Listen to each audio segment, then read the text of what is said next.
The tension in the Middle East was at an all-time high, with neighbors fighting over oil. Iraq's leader, Saddam Hussein, was known for his brash personality and hardline authoritarian rule.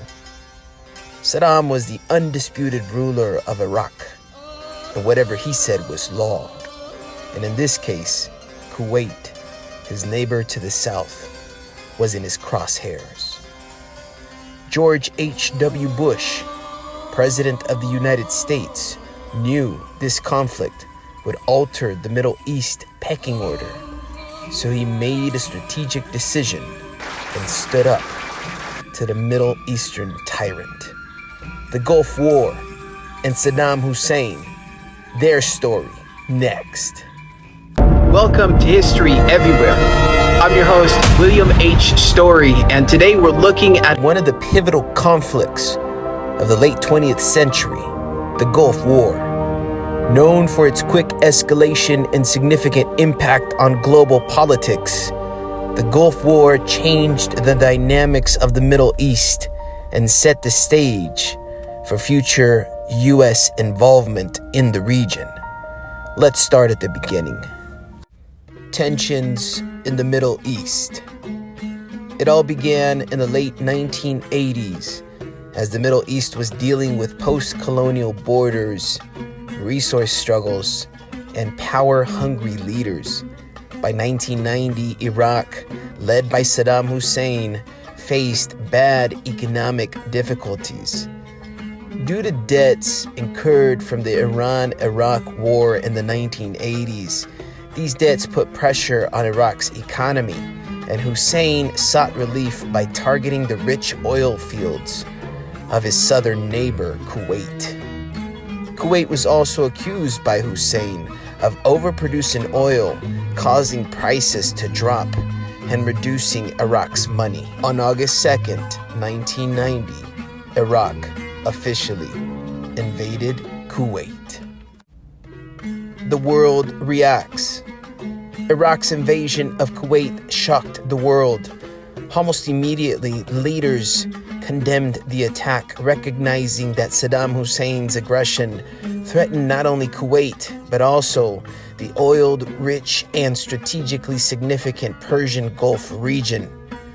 At the heart of the reaction was the United States leader, President George H.W. Bush, who quickly organized a coalition to respond. Bush rallied support from allies, forming an unprecedented international coalition that included countries from Europe and around the world. The United Nations Security Council also issued resolutions demanding Iraq's withdrawal from Kuwait and imposing economic sanctions to isolate Iraq internationally. Operation Desert Shield. By late 1990, the United States had deployed a large military force in Saudi Arabia in a mission known as Operation Desert Shield. The goal was to protect Saudi Arabia from any further aggression and to prepare for a possible intervention in Kuwait if Iraq refused to retreat. This operation represented one of the largest military deployments since World War II at the time, with around 500,000 troops sent to the Gulf region. The show of force was intended to pressure Saddam to back down, but Saddam did not listen.